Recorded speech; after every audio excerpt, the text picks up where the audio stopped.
Now let's just move on further towards a new topic which is called as the circle through 3 points.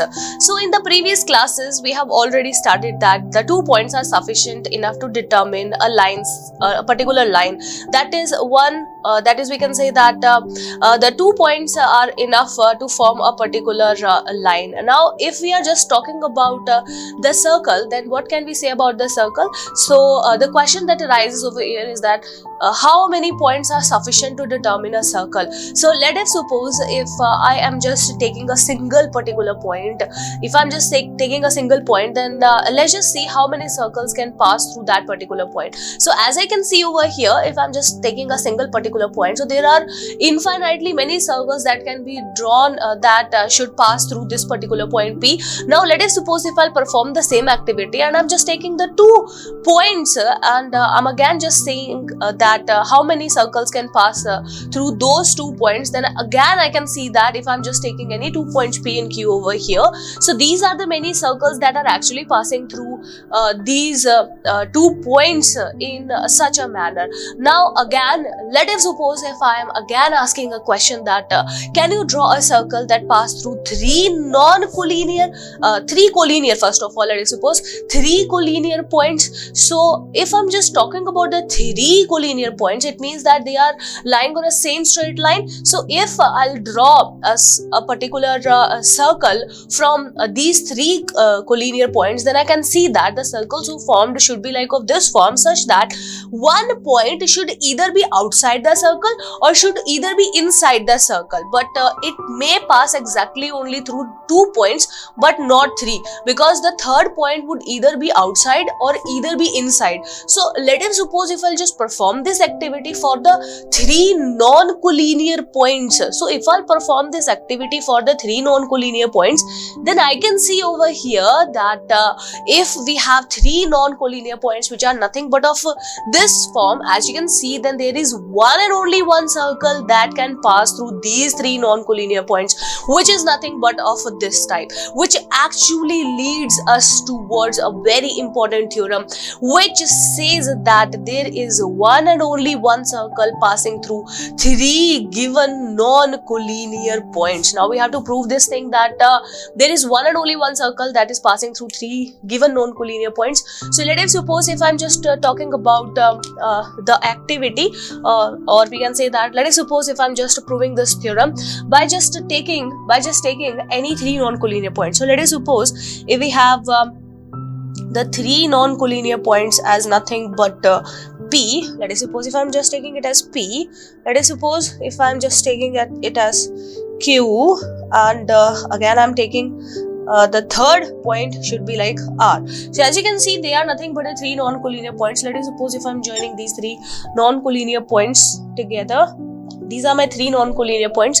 So let us suppose if I'm just writing it over here, that given is nothing but 3 non-collinear points. 3 non-collinear points. 3 non-collinear points P, Q, R. We have 3 non-collineer points. We have P, Q, R, and now what we have to prove? We have to prove that there is one and only one circle passing through P, Q, and R. So we just have to prove this thing. Now let's just talk about the construction that we are doing over here. So I'm just doing a little bit of construction over here, that I'm drawing a perpendicular bisector of these 2 particular line segments. So I'm just saying draw a perpendicular bisector. Draw a perpendicular bisector of PQ and QR and QR. So let us suppose if I'm just drawing the perpendicular bisector of PQ and QR. So let us suppose this is nothing but my first perpendicular bisector that I'm drawing.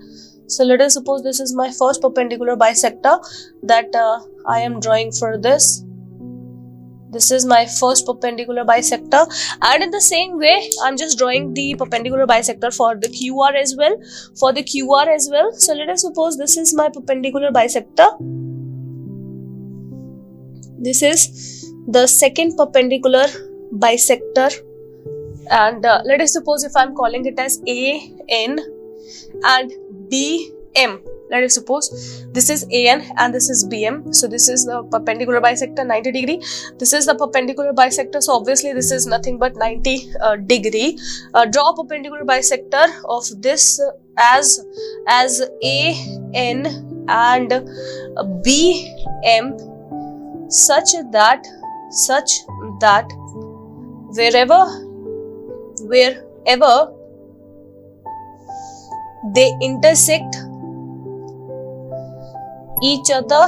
wherever they intersect each other, take it as point O.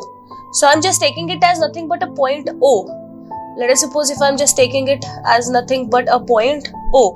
Now the further construction would be like I'm joining this particular point OP and OQ and OR.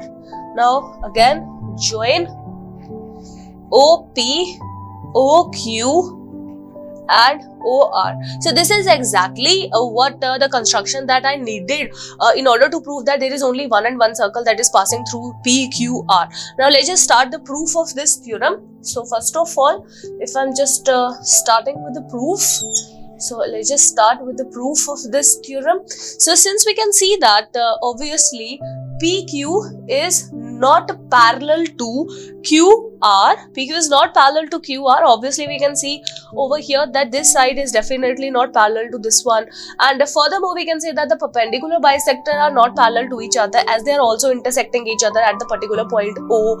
So what we can say over here, we can say something about the two triangles that are actually forming up over here. So what can we say? Let us suppose we have the two triangles over here.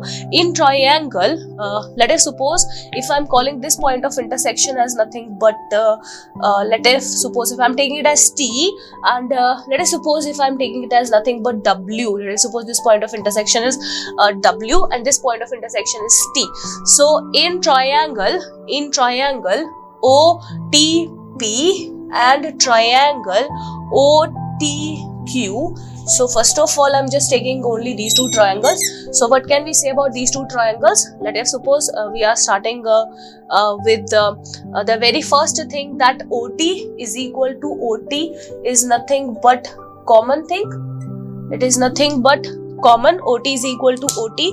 It is quite common, and further we know that PT is equal to QT, because we have drawn a perpendicular bisector.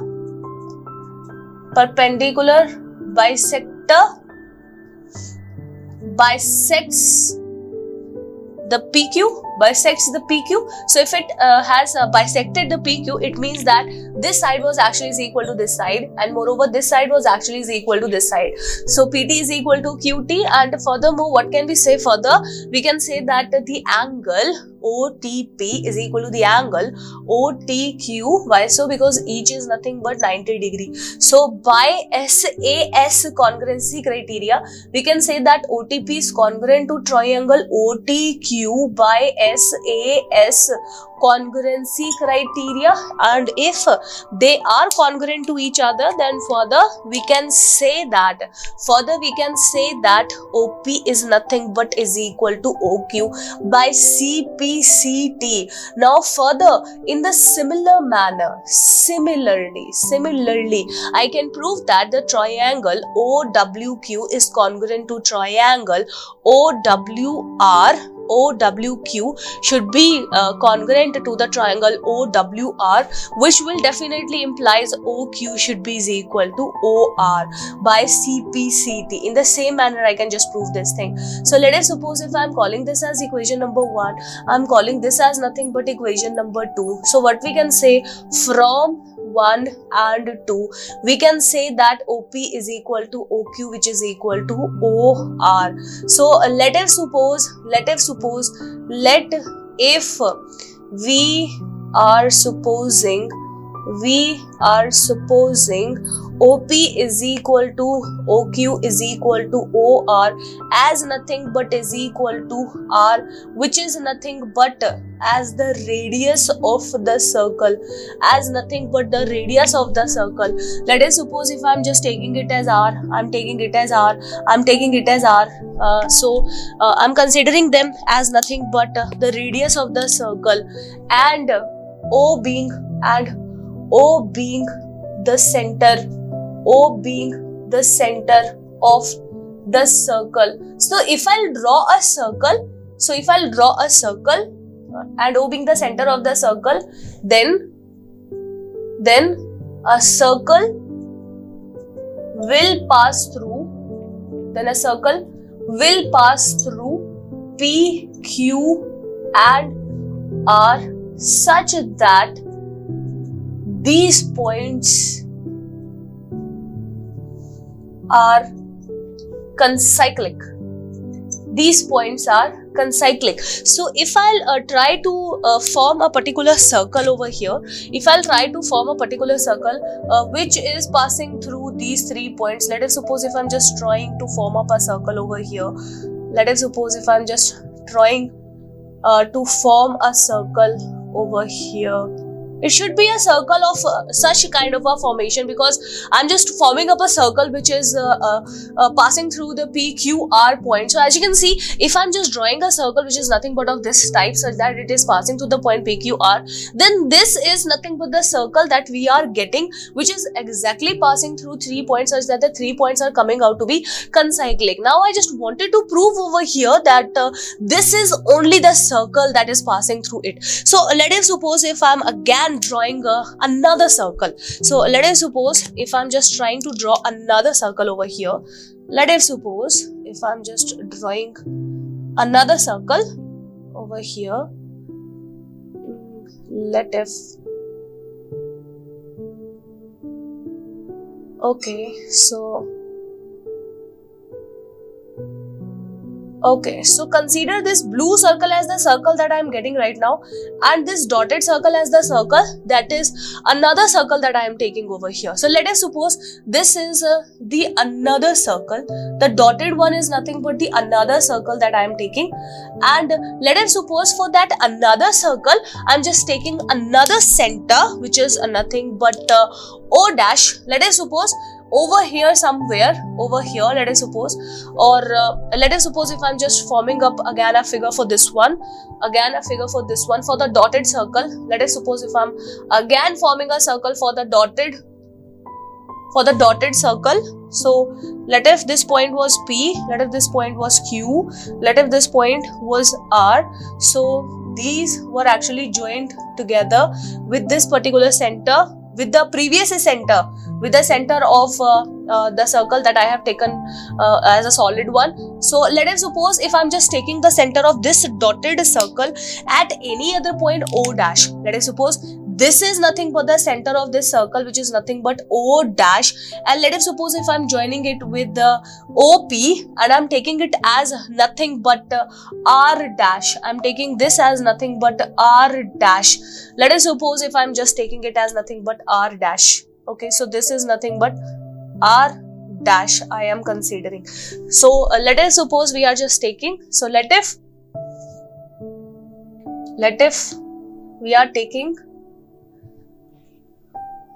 any other circle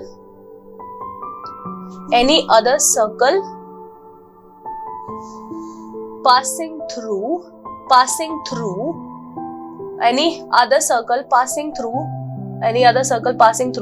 P, Q and R, having center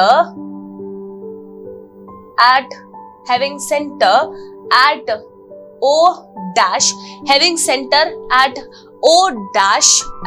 at O dash, and if I'll just draw a perpendicular bisector over here for this particular O dash, if I'll just draw a perpendicular bisector over here, so that perpendicular bisector should be nothing but of this type, and if I'll draw the perpendicular bisector for the previous one that I have drawn over here, so as you can see the perpendicular bisector for the previous one that I have drawn, that is nothing but AN, was nothing but of this type. this was nothing but of this type, which was nothing but A, T. I have taken this as T. Let us suppose if I am just calling this as nothing but let if any particular point, let if suppose I am taking it as U, and this was nothing but N. So as you can see over here, having the center at O dash, then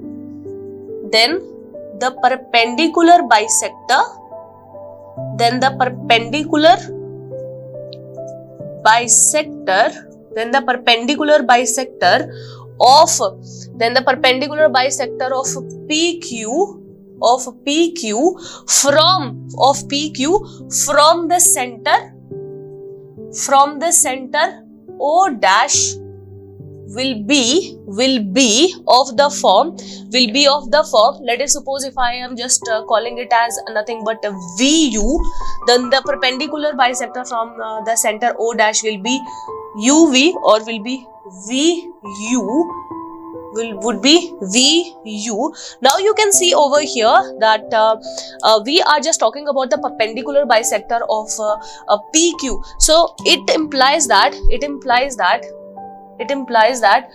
VU is a perpendicular bisector,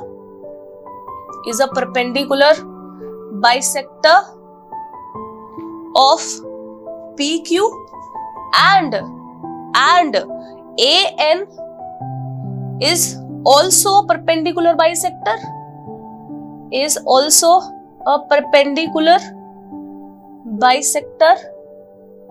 of PQ, which is not possible at all. Why so? Because a line would definitely have only one, because a line would have only one perpendicular bisector. So this is not a case at all in which we have the two perpendicular bisectors for any particular line segment. It implies VU and AN should coincide with each other,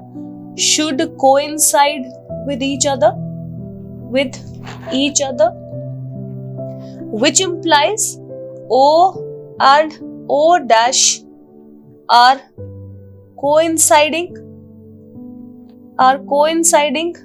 with each other, which implies there is only one and only or we can say that there is one and only one circle. There is only one and only circle which is passing through three non-collinear points. So this is nothing but the proof of this particular theorem, which says that if I just take any other particular center of the circle, then definitely that is center. If I'll just draw the perpendicular bisector of this particular line segment PQ, then this perpendicular bisector and this perpendicular bisector should be same, because a line definitely do have only one perpendicular bisector. Hence these two lines should coincide with each other, which definitely implies that there is one and only one circle that can pass through these three given non-collinear points. So this is nothing but the proof of this theorem, which just says that there is one and only one circle passing through three given non-collinear points. Now after the theorem, let's just see some of the remarks that are related with that theorem. So first of all, since we know that there is one and only one circle that can pass through the three given non-collinear points. So as you can see, for these three non-collinear points, that is ABC, we are drawing this particular circle. So there are some specifications for this circle. First of all, this circle or this type of a circle in which we have ABC as the concyclic points. This is nothing but this radius that we have over here, OB, is nothing but called as the circumradius. This is called as the circumradius.